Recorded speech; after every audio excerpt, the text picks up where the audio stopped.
So hello everyone, Himachal योद्धा class में सबका स्वागत है। हम कर रहे थे आज पुलिस का मैथ यानी हिमाचल योद्धा बैचेस यानी हिमाचल पुलिस योद्धा बैचेस का ये पुलिस का जो है हम बैच कर रहे हैं। तकरीबन तकरीबन 30 क्लासेस जो मैंने आपके साथ शेयर कर ली है, यानी 30 वीडियो मैंने आपके साथ शेयर कर ली है और कुछ और वीडियो यानी 20 का वीडियो और बनेंगे और आपका सिलेबस खत्म हो जाएगा। सही है। हमने जो है क्या क्या कर लिया है, इरेशनल नंबर कर लिया है और उसके बाद में समय चार प्रोबेबिलिटी और उसके बाद 2D का और जो पार्ट तक क्षेत्रमिति वाला वो हमने कर लिया है। अब कर रहे हैं 3D टाइप यानी घन घनाभ, बेलन, गोला और शंकु। सही है। हर टाइप के सवाल हम करेंगे, हर टाइप के सवाल आगे आएंगे, हर चीज को हम अच्छे से करेंगे। देखते रहिए इस क्लास को। सही है। अच्छे से नोट्स बनाइए, आपके काम आएगा। सही है। अब देखते हैं कुछ सवाल किस हिसाब से। देखिए क्या बोल रहा है कि एक घनाभ की भुजाएं कितनी है, 3:4:5 में है के अनुपात में है और उसका आयतन क्या है, 480 घन इकाई है। तो सबसे बड़ी भुजा और सबसे छोटी भुजा के बीच क्या अंतर होगा। अच्छा सवाल है, कैसे किया जाता है मैं आपको बताता हूं। देखिए क्या हो रहा है कि भुजाओं का अनुपात कितना है, 3 यानी 3 अनुपात, यानी मान लीजिए 3x 4x और 5x। सही है।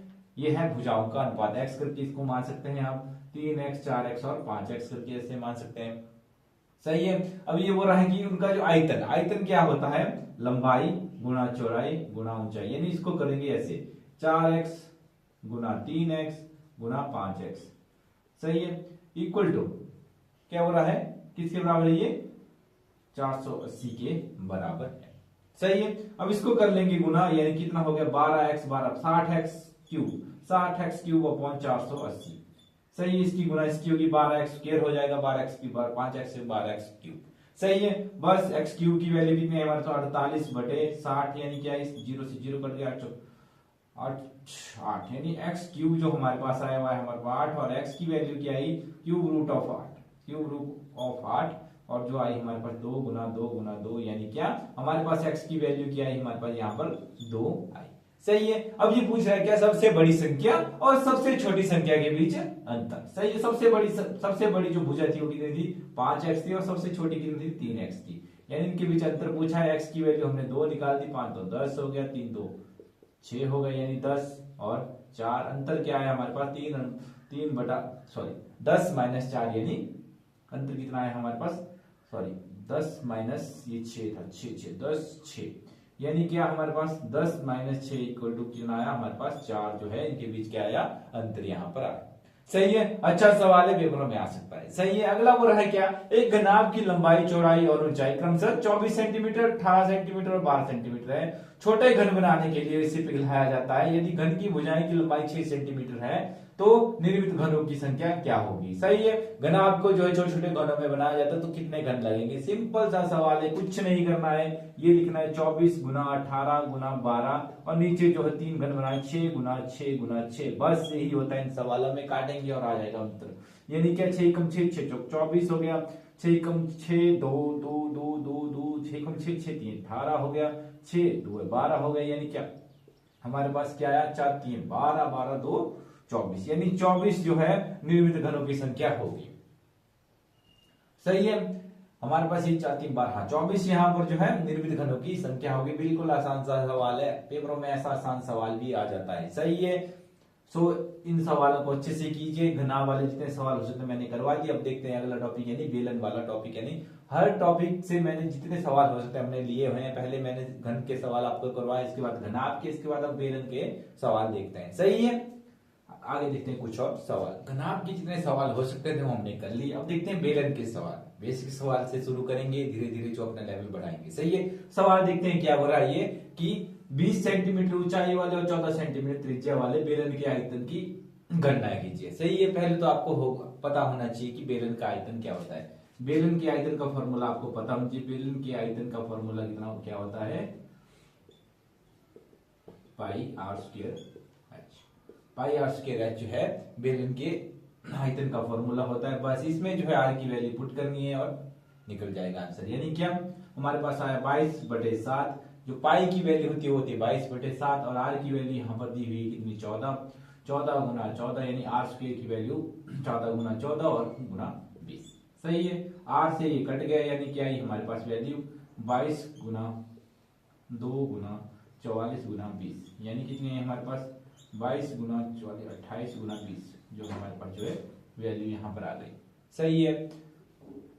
अब देखते हैं कि क्या इसका आंसर आया हमारे पास। 22 गुना 20 करेंगे हम, कितना आया हमारे पास 22 गुना 20 हमारे पास 22 2 44 कितना है 22 20 220। चलो गुना ही कर लेते हैं। 0 0 2 2 4 2 2 4 यानी 440 गुना 28 करेंगे। अब लास्ट में वैल्यू 440 गुना 28 यानी हमारे पास जो वैल्यू है कितनी है हमारे पास 0 8 3 32 35 और ये 0 ये 8 और ये 8। लास्ट में हमारे पास जो वैल्यू आई वो हमारे पास आई कितनी 3 12,300 जो है लास्ट में हमारे पास जो है वैल्यू आई सेंटीमीटर क्यूब। 12,300 जो है लास्ट में वैल्यू आई। सही है। 8 5 13 11 के बाद हाँ 12,300 जो है लास्ट में हमारे पास जो है इसका क्या आया ये आयतन आया है। आयतन का फॉर्मूला क्या होता है पाई आर स्क्वायर एच। सही है।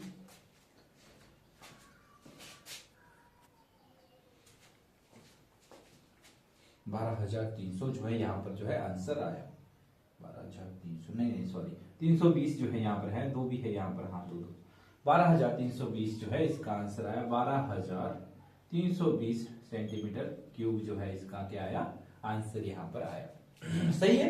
अब देखते हैं अगला सवाल क्या हो रहा है कि 20 सेंटीमीटर ऊंचाई और 7 सेंटीमीटर त्रिज्या वाले बेलन के वक्र पृष्ठ क्षेत्रफल ज्ञात कीजिए। पहले तो आपको वक्र पृष्ठ क्षेत्रफल का फॉर्मूला जो है पता होना चाहिए, जो होता है बेलन का वक्र पृष्ठ क्षेत्रफल। बेलन का ये फॉर्मूलों को याद करना शुरू कर दीजिए अगर जो है मेंसुरेशन आपने करनी है। वक्र पृष्ठ क्षेत्रफल का जो फॉर्मूला होता है वो क्या होता है 2 पाई आर एच जो है और पाई आर स्क्वायर एच जो है इसके आयतन का फॉर्मूला होता है और वक्र पृष्ठ क्षेत्रफल का क्या होता है 2 पाई आर एच। सही है। बस कुछ नहीं है वैल्यू पुट करने यानी क्या 2 गुना पाई बटे 7 आर हमारे पास 7 दिया है और एच हमारे पास 20 दिया है। बस बड़े आसानी से सवाल को निकाला जा सकता है यानी क्या 7 से 7 कैंसिल हो गया यहाँ पर। सही है। अब करेंगे गुना 2 गुना 22 गुना 20। सही है। 2 गुना 22 गुना 20 यानी क्या 44 गुना 20 जो है यहाँ पर कर देंगे। उसके बाद जो है 44 को जब 20 से भागे जो 44 दूर हो गया कितना 88 यानी 880 सेंटीमीटर स्क्वायर जो है इसकी वैल्यू आएगी यानी वक्र पृष्ठ क्षेत्रफल की वैल्यू क्या आएगी 880 सेंटीमीटर स्क्वायर। सही है। इस ये हुआ आपका बेलन का बेसिक। कुछ और सवाल देखते हैं अब बेलन से रिलेटेड। अब देखते हैं कुछ और क्वेश्चन किस हिसाब से है देखते हैं। बोला कि बेलन का वक्र पृष्ठीय क्षेत्रफल कितना है 880 सेंटीमीटर स्क्वायर है। तो इसकी लंबाई कितनी है 20 सेंटीमीटर है। तो इसका आयतन क्या होगा। देखिए आयतन निकालने के लिए हमें पहले क्या चाहिए त्रिज्या चाहिए। त्रिज्या निकालनी पड़ेगी उसके बाद आयतन निकलेगा। सही है। तो वक्र पृष्ठीय क्षेत्रफल का फॉर्मूला के साथ हम त्रिज्या निकाल सकते हैं यानी क्या बेलन का वक्र पृष्ठीय क्षेत्रफल इसके बराबर दिया है 880 के बराबर दिया हुआ है। सही है। ये होता है क्या 2 पाई आर एच जो है वक्र पृष्ठीय क्षेत्रफल का फॉर्मूला क्या होता है 2 पाई आर एच इक्वल टू 880। सही है।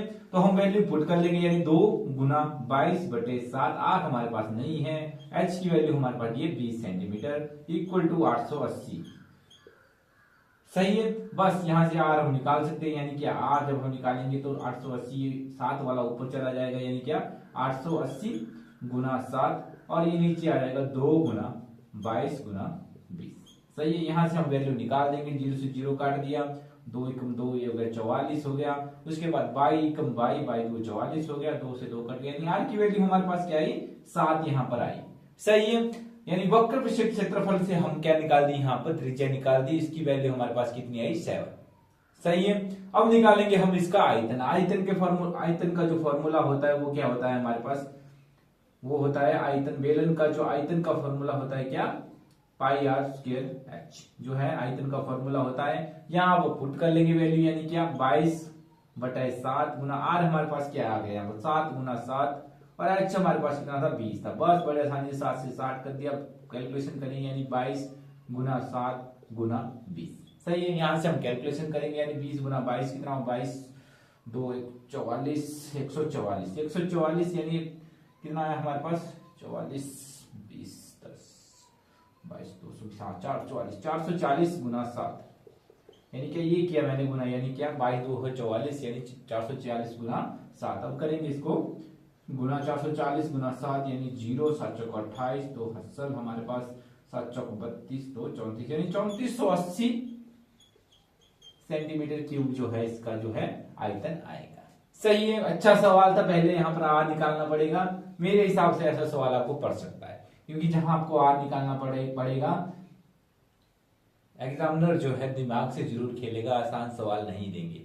सही है, इसीलिए अच्छे से कठिन सवाल हो सकते हैं, आप करने की कोशिश कीजिए। सही है, अगला सवाल देखते क्या है। यदि एक सिलेंडर का व्यास और ऊंचाई डी सेंटीमीटर और d/2 सेंटीमीटर है, d/2 सेंटीमीटर है, तो उसका आयतन ज्ञात करें। सही है, देखिए यहां दिए हमारे पास व्यास, और जो व्यास होता है वो होता है क्या, त्रिज्या। व्यास होता है 2 गुना r, यानी क्या त्रिज्या को जब हम 2 बारी गुना करते हैं उसे बोलते हैं व्यास। सही है, और अगर हमें त्रिज्या निकालनी पड़ेगी तो हमें व्यास यानी d/2 करना पड़ेगा, जो हमारे पास वैल्यू दी है d/2। सही है, तब त्रिज्या निकल जाएगी। यानी व्यास होता है ऐसा, ये हुआ व्यास पूरा का पूरा, और ये बीच में ये हुआ पूरा व्यास ये। सही है, और त्रिज्या ही ये बीच वाली, ये वाली हुई त्रिज्या, ये दोनों त्रिज्या हुई, और ये वाली त्रिज्या हुई, ये पूरा हुआ व्यास। यानी क्या, अगर ये d होगी तो त्रिज्या क्या होगी, d/2 होगी ना। सही है, बस इसको निकालेंगे और करेंगे पुट वैल्यू, यानी क्या आयतन क्या होता है हमारे पाई r स्क्वायर है, हमारे पास आयतन होता है, यानी पाई r हमारे पास कितनी d/2 गुना d/2, और हमारे पास h भी कितना दिया है d/2। सही है, बस गुना करेंगे, यानी क्या पाई डी की गुना कर दी, डी हमारे पास d स्क्वायर, और हमारे पास 2 2 4 2 8, यानी आई हमारे पास वैल्यू, यानी पाई इक्वल टू d/8 हमारे पास जो है आंसर आ गया इस सिलेंडर का। यानी इसका जो आयतन है हमारे पास आएगा पाई d²/8।